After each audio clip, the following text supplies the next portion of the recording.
Hi, welcome back for another weekly garden update. Not a whole lot has actually happened this week, but everything's a week taller. So let's start indoor with seeds. Calamansi trees continuing to get maybe bigger. We talked to a friend who recommended not doing these from seed and just buying them from Home Depot already started, so that's probably what we're going to end up doing in the spring. Over here, that is a pepper, and that's a pepper, and they're continuing to come up. The radish seeds I sprinkled out here, I don't know.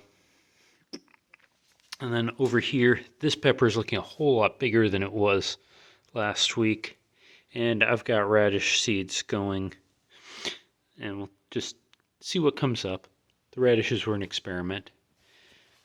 Continue over to these seed starts.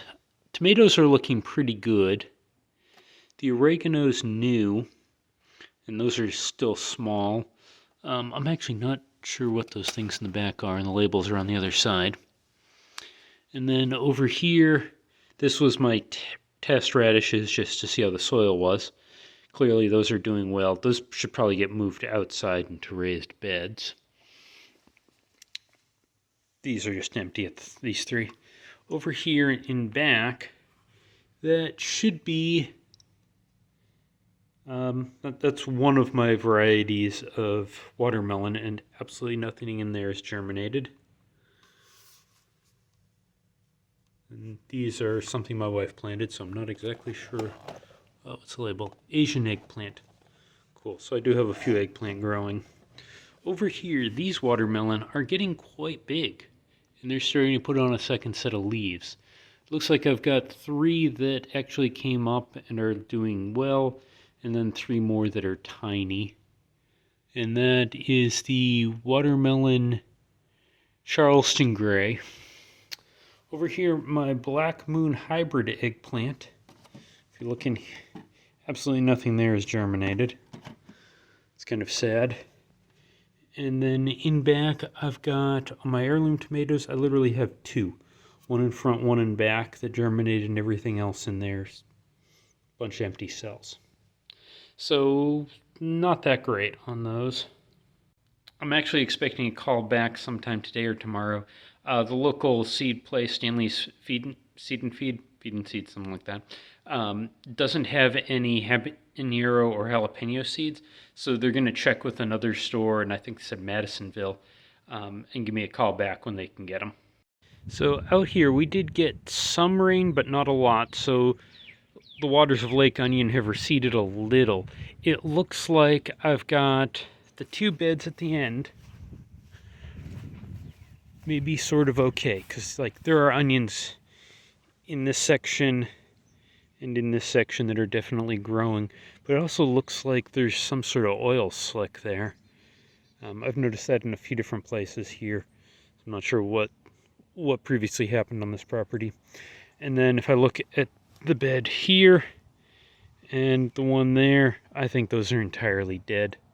There's a couple onions in them, but I have low expectations. Sneak over here. My wife put down some more bok choy seeds in this area on the end. I don't see, oh, I'm not sure if that's bok choy or weed. But we've got a couple things coming up over here. I should probably get watered again today. The carrots, they look like carrots. Lots of greens. Once again, I have no idea when these are going to be ready to harvest. If we go over to the second set of carrots, yep, mostly greens, and you can see a little bit of carrot peeking up. On my chard, this one looks like I've got 2 plants that survived the freeze and are coming back up. On that tire, and on this tire, nothing. I'm starting to regret using tires as planters, but oh well. These are now planted with just grocery store garlic. And as you can see, some of them are coming up. Some of them are not. These just went down, I don't know, a few days ago. So they haven't had a whole lot of time. And this is actually just reusing the dirt from last year. I just dumped it out into a wheelbarrow and then put it back in the buckets after kind of mixing it up. So we'll see if we get garlic or not. And now let's go inside and see the fun stuff that's been happening outside of the garden. And this is the inside. I'm hoping to start chickens in another month. I've been slowly getting a brooder set up.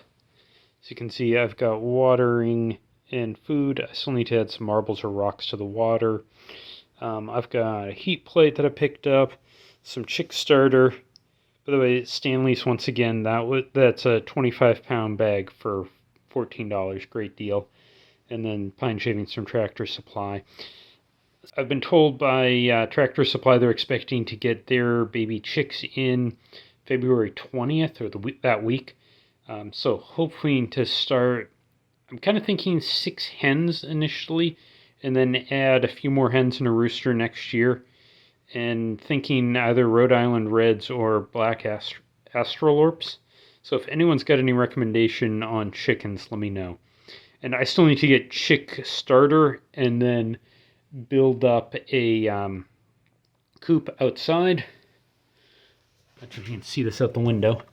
There's a bunch of stakes I've got just in the ground there for T-posts, and I'm starting to get the chicken wire run around that, and I'm planning to build an actual outdoor coop out there for the chickens. Been talking to a buddy of mine who's an engineer who designs hotels to run some of the ideas past him as I'm figuring this out. Hopefully in the next few weeks, though, I'll get the outdoor chicken coop built. I got a couple months before that's really necessary, though.